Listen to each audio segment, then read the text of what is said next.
자, 오늘 하나님께서 주시는 말씀은 구약성경 잠언서 3장에 있는 말씀입니다. 잠언서 3장 5절에서 8절까지의 말씀인데요.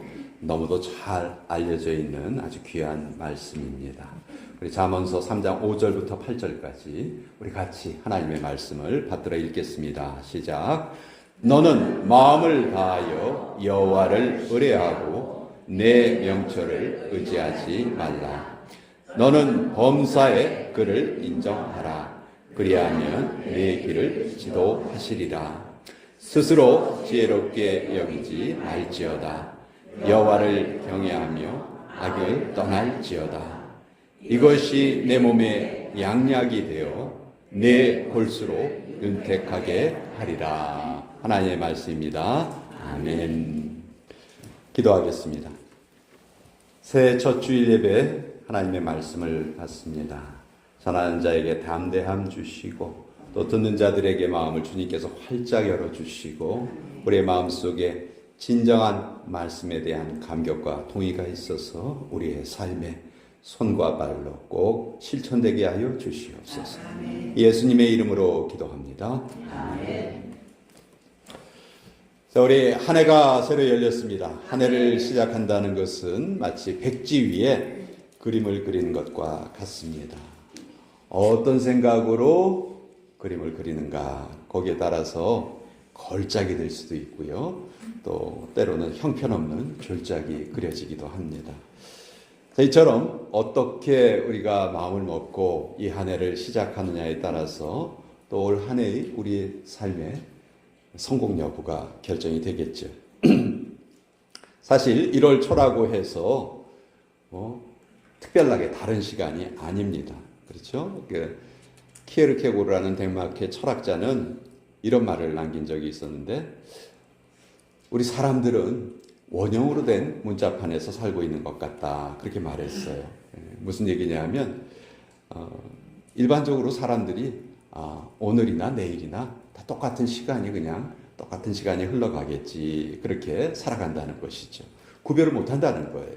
그래서 하나님께서 이렇게 꾸준히 흐르기만 하는 시간을 계속해서 흐르지 않도록 그런 장치를 해 주셨는데요.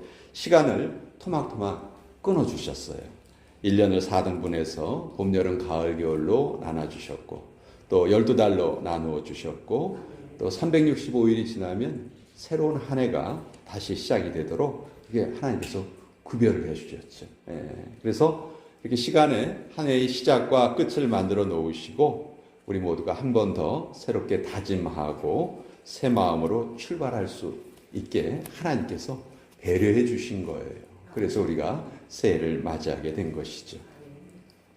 자, 이스라엘 민족의 위대한 지도자 모세는 이런 기도를 남기는데 시편 90편 12절에 우리에게 우리의 날 계수함을 가르치사 지혜의 마음을 얻게 하소서.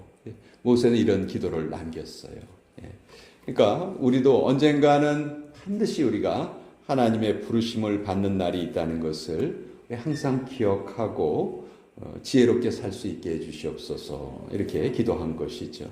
여러분, 이것이 지혜자의 마음입니다. 그래서 전도서의 기자도 비슷한 고백을 남겼는데 지혜자의 마음은 초상집에 있고 우매자의 마음은 잔치집에 있다. 그렇게 말을 남기기도 했어요. 자, 올 한 해 여러 가지 바뀌는 것이 많습니다. 미국의 대통령도 바뀌죠. 우리도 바뀝시다. 네. 특별히 우리가 바뀌어야 될 것 세 가지를 좀 강조해서 말씀드리고 싶습니다. 첫째는 우리의 생각이 좀 새로워져야 되겠다. 우리의 생각이 바뀌어야 되겠다. 사실 하나님께서요, 우리 인간에게 생각할 수 있는 가장 큰 복을 주셨습니다. 우리가 신앙생활을 한다고 하는데 신앙생활 한마디로 간단하게 요약을 하면 하나님 만나는 거거든요. 하나님 만나는 게 우리 예배 시간이고 우리 삶의 예배를 통해서도 우리는 하나님을 만나 뵙죠. 그런데 우리가 어떤 생각을 하고 있느냐에 따라서 우리가 하나님을 만날 수도 있고 또 그러지 못할 수도 있다는 거예요. 만약 우리의 속이 하나님 기뻐하지 않는 생각으로 가득 차 있다면 우린 절대로 하나님 만날 수 없습니다. 아무리 우리가 만나고 싶어도 하나님이 우리에게 만나지질 않아요. 정말 우리는 우리 마음속에 있는 이 생각이 땅의 것으로 채워져 있으면 안 돼요. 하늘의 것을 바라볼 수 있어야 됩니다. 육신의 생각을 버리고 성령으로 충만해지시기를 축원드립니다. 그래서 우리 교회 전체적으로도 지금까지 우리 샘물교회가 누려왔던 그 많은 역사 중에서도 가장 큰 복을 받는 한 해가 되었으면 좋겠다. 저는 그렇게 기도하고 있습니다. 두 번째는 우리의 시각입니다. 우리 보는 것이 새로워져야 돼요. 사물을 올바로 보고 바르게 보고 또 정확히 볼 줄 알아야 됩니다. 성경에 보면 보는 것에 실패해서 망한 사람들 참 많습니다. 안목의 정욕에 이끌려서 먹지 말아야 할 것을 먹은 사람이 있죠. 아담과 하와였습니다. 또 천사가 절대로 뒤를 돌아보지 말아라 이렇게 신신당부를 했는데 뒤를 돌아봐서 소금 기둥이 되어버린 롯의 아내가 있었죠. 또 다윗도 보지 말아야 될 것을 봅니다. 부하의 아내가 목욕하는 모습을 보고 또 큰 죄를 저지르게 되죠. 그러니까 이렇게 타락의 시발점은 보지 말아야 될 것을 보는 데서 출발한다는 것을 우리가 알게 돼요. 그래서 프랑스의 어머니들은요, 아이들 공부방에다가 일부러 성화를 걸어 놓습니다. 성화는 이제 성경에 나온 이야기들을 이렇게 그림으로 표현한 것이죠. 그래서 아이들이 그 그림을 볼 때마다 경건한 마음을 갖게 해준다는 거예요. 특별히 공부할 때 그런 경건한 마음을 갖고 공부할 수 있도록 그렇게 해준다는 거죠. 우리도 오늘 집에 돌아가서 성도의 집에 어울리지 않는 것이 있다면 모두 다 깨끗이 치우시기 바랍니다. 그거 놔둬봐야 돈 안 됩니다. 그거 다 버리셔야 돼요. 여러분, 하나님께서 아브라함을 불러내시고 아브라함에게 약속을 주시죠. 내 자손이 많아질 것이다. 근데 어떻게 약속을 주시냐면요. 한밤중에 불러내세요. 한밤중에 불러내셔서 뭘 보게 하시냐면 밤하늘의 별을 보게 하세요. 밤하늘에 반짝반짝 빛나는 별을 보게 하시고 그 약속을 주셨어요. 왜 그러셨을까요? 그 모습을 보고 아브라함이 꿈을 갖게 하시고 아브라함의 생각 속에서 그 꿈이 익어가게 하시려고 일부러 밤에 그렇게 시청각 교육을 시켜주신 거죠.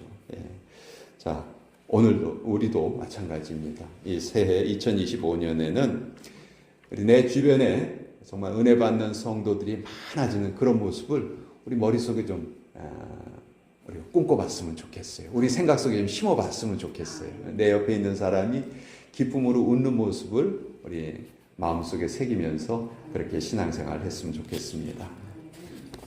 세 번째는 우리의 말입니다. 우리의 말이 정말 새로워져야 돼요. 오늘날은 어떻게 보면 말의 공예 시대라고 할 수 있어요. 무책임하고 쓸데없는 말들이 난무합니다. 특히 우리 한국 사람들이 잘 쓰는 말이 있죠. 써서는 안 되는 말인데 잘 쓰는 말이 있어요. 뭡니까? 죽겠다죠. 죽겠다. 뭐든지 죽겠다예요. 졸려 죽겠다. 배고파 죽겠다. 더워 죽겠다. 추워 죽겠다. 하는 일이 조금만 안 돼도 내뱉는 말이 죽고 싶다. 여러분 실제로 OECD 국가 중에서 자살률 1위의 나라가 어딘지 아세요? 한국이에요. 맨날 죽겠다 죽겠다 하니까 자살률이 1위입니다. 말은 그대로 이루어져요. 말에는 힘이 있고 그 사람의 인격이 담겨 있기 때문에 그렇습니다. 민수기 14장 28절을 보면요. 아주 특별한 구절이 있어요. 하나님이 맹세하는 구절이 있어요. 여러분 놀랍지 않으세요? 하나님이 특별히 맹세하실 이유가 있을까요? 하나님이 그냥 말씀하시면 그대로 다 이루어져요. 그런데 하나님이 특별히 맹세하신 구절이 있어요. 그게 뭐냐면요. 너희의 말이 내 귀에 들린 대로 내가 너희에게 행하겠다. 아멘. 이걸 하나님 맹세하신다니까요. 맹세하실 이유도 없어요. 그냥 그렇게 되는 거죠. 근데 왜 하나님 맹세하시는 거예요? 우리에게 경각심을 갖게 하시려고. 너희가 말한 그대로 이루어질 것이다. 죽겠다고 하면 죽게 내버려 둘 것이고, 못 살겠다고 하면 진짜 못 살도록 내버려 두시겠다. 죽지 말고 사십시다. 추워도 살겠다. 더워도 살겠다. 배고파도 살겠다. 사실 우리 자기 자신을 바라보면요, 우리가 주님 앞에 자랑할 거 별로 없어요. 아름다운 것도 없고 향기로운 것도 없고 자랑할 만한 것이 없죠. 성경은 우리 존재 자체를 흙으로 지어진 연약한 존재다 이렇게 알려주십니다. 그러나 우리가 성도로서 잊지 말아야 될 것은 이 질그릇 같은 우리 안에 우리가 보배를 가지고 있다는 거예요. 바로 우리 안에 성령님께서 살아계신다는 것이죠. 누구든지 성령님이 그의 안에 있지 않으면 예수님을 주라고 고백할 수 없어요. 그렇죠? 근데 우린 예수님을 구주로 고백해요. 그럼 뭘 증거하는 거예요? 우리 안에 성령님께서 살아계시다는 것이죠. 성령님이 살아계시는데 우리가 잘못된 생각을 하거나 잘못된 시각을 갖거나 잘못된 말을 우리가 해서는 안 된다는 그런 말입니다. 여러분, 다이아몬드하고 숯은 구성 원소가 똑같아요. 다 탄소로 이루어져 있어요. 그런데 하나는 다이아몬드라는 아주 희귀한 보석이 되고 또 다른 하나는 값싼 석탄이 되고 맙니다. 숯이 되고 말아요. 사람도 똑같습니다. 예수님의 마음을 품은 자, 다이아몬드가 될 것입니다. 그래서 새해에는 주님 안에서 옳은 생각, 옳은 시각, 또 옳은 언어 생활을 하면서 우리가 만나는 모든 일에 우리 하나님의 주권을 인정해야 됩니다. 오늘 우리가 읽은 말씀 이렇게 우리를 깨우쳐 주시죠. 너는 범사의 그를 인정하라. 그리하면 내 길을 지도하시리라. 스스로 지혜롭게 여기지 말지어다. 여호와를 경외하며 악을 떠날지어다.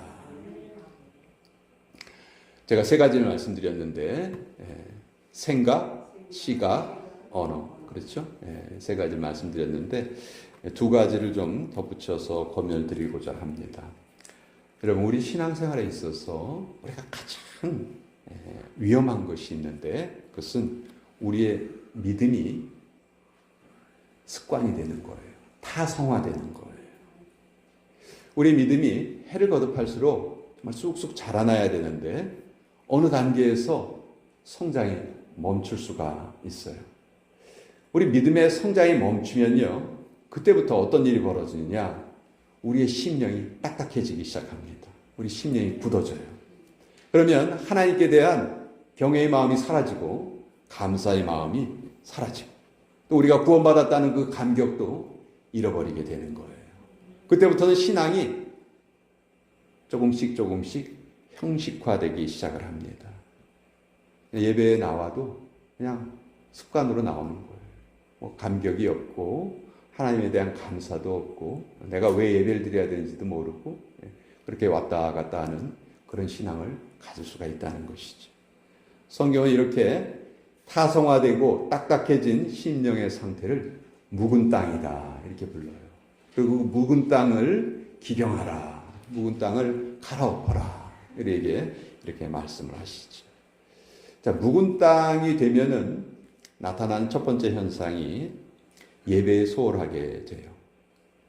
공예배에 나타나지 않습니다. 수요예배나 목장예배에 잘 참석하지 않으려 하고요. 심지어 주일 예배도 소홀히 여기게 됩니다. 자기 기분에 따라서 주일을 지키기도 하고 또 안 지키기도 해요. 콜로라도 주에서는 주말에 날씨가 좋으면 목자들이 걱정이 태산입니다. 성도들이 예배를 안 드리고 다 산으로 들로 놀러 간다는 거예요. 여러분, 2025년에도 예배를 소중히 여기시기 바랍니다. 왜냐하면 예배를 소중히 여기는 자를 하나님께서도 소중히 여기시겠다 약속하셨기 때문에 그래요. 두 번째는 저나 여러분이나 올 한 해 정말 기도의 기쁨을 누렸으면 좋겠어요. 신앙생활하면서 제일 기쁠 때가 언제예요? 기도 응답됐을 때예요. 그렇죠? 오랫동안 기도했던 것이 하나님의 뜻으로 이루어졌을 때 얼마나 기쁜지 몰라요. 여러분들이 올 한 해 세 가지의 큰 기도 제목을 정하세요. 우리 샘물교회에 이루어졌으면 좋겠다 하는 거 하나, 우리 가정에 이루어졌으면 좋겠다 하는 거 하나, 그럼 나 자신에게 이루어졌으면 좋겠다 하는 거 하나, 이렇게 세 가지를 정하시고 그걸 꾸준히 한번 기도해 보세요. 그리고 올 연말에 그것이 어떻게 이루어졌는지 우리가 그런 걸 좀 소그룹 모임에서나 이런 자리에서 좀 나눠봤으면 좋겠습니다. 우리의 타성화된 신앙, 게으른 신앙, 형식에 빠진 신앙, 이것을 우리가 반성하고 우리의 묵은 땅을, 묵은 마음을 말씀과 성령의 능력으로 갈아엎는 역사가 오늘 샘물교회에 있기를 축원드립니다. 네. 여러분 등산 해보셨죠? 등산할 때 보면 산 정상이 처음부터 한 번에 다 보여집니까? 그렇지 않죠. 산 밑에서 올라갈 때는요, 산 정상은 거의 보이지 않습니다. 언제 산 정상이 보이게 돼요? 한 걸음 한 걸음 올라가다 보면 마지막에 산의 정상을 볼 수 있게 됩니다. 하나님께서 우리를 이끌어 가시는 방법도 이와 비슷하신 것 같아요. 우리는 우리의 인생이 한꺼번에 다 열리기를 바라는데 그렇지 않죠. 우리가 우리의 믿음으로 한 걸음 한 걸음 우리의 믿음의 걸음을 내디딜 때마다 하나님의 뜻은 조금씩 우리에게 더 많이 보이게 되는 것이죠. 어떤 때는 내 인생이 지금 실패하는 것처럼 보일 때도 있어요. 그런데 여러분, 산의 정상을 올라가기 위해서는 항상 올라가기만 하는 거 아니에요. 내려가는 길도 필요해요. 그렇죠? 올라갔다 내려갔다 하면서 정상에 올라가는 것이죠. 그러니까 우리가 좀 내 인생이 지금 실패하는 것처럼 보인다 할지라도 그것은 산의 정상을 올라가기 위해서 잠깐 내려가야 하는 내리막길과 같은 것이다. 얼마든지 그렇게 우리가 생각할 수가 있는 것입니다. 그래서 하나님의 인도하심을 받는 사람은 언제나 자기가 있는 장소에서 자기가 있는 시간에 하나님께 영광이 되는 삶을 살아갑니다. 오늘 성경 말씀을 다시 한번 마음속에 새기십시다. 이제 우리 마음대로 우리의 인생길 살지 마십시다. 이제는 하나님께 묻고 우리의 길을 가십시다. 너는 마음을 다하여 여호와를 신뢰하고 내 명철을 의지하지 말라. 이 한 해가 저와 여러분들의 헌신과 수고를 통해서 아름다운 많은 영적인 열매를 맺기를 원합니다. 하나님, 순종하는 한 해가 되게 하여 주옵소서. 속사람이 성령으로 강건케 되는 한 해가 되게 하여 주옵소서. 분별력 있는 신앙생활을 하는 한 해가 되게 하여 주옵소서. 서로가 서로를 위해 복을 빌어주는 한 해가 되게 하여 주시옵소서. 기도로 시작하고 기도로 마무리하는 2025년 한 해가 되게 하여 주시옵소서. 우리 이렇게 함께 기도하는 우리 모두가 되시기를 간절히 바랍니다. 우리 함께 기도하겠습니다. 아버지, 이 한 해의 첫 주일 하나님께서 우리에게 주시는 말씀을 믿음으로 또 감사함으로 받으며 아멘으로 화답을 드립니다. 올 한 해 동안 우리의 생각과 시각과 우리의 말을 바로 할 수 있도록 도와주시옵소서. 딱딱해진 심령이 있다면 다시 갈아엎게 하여 주시옵소서. 그래서 내가 새로워지고 이 교회가 새로워지고 이곳에 하나님의 참된 부흥의 역사가 임하시기를 소망합니다. 올 한 해에도 범사에 우리 주님의 주권을 인정하고 우리 자신을 쳐서 복종시키며 살기를 소망합니다. 우리의 이 결심을 격려하여 주시고 우리 각자에게 기도의 큰 제목 주시고 한 해 동안 열심으로 부르짖게 하여 주시옵소서. 예수님의 이름으로 기도합니다. 아멘.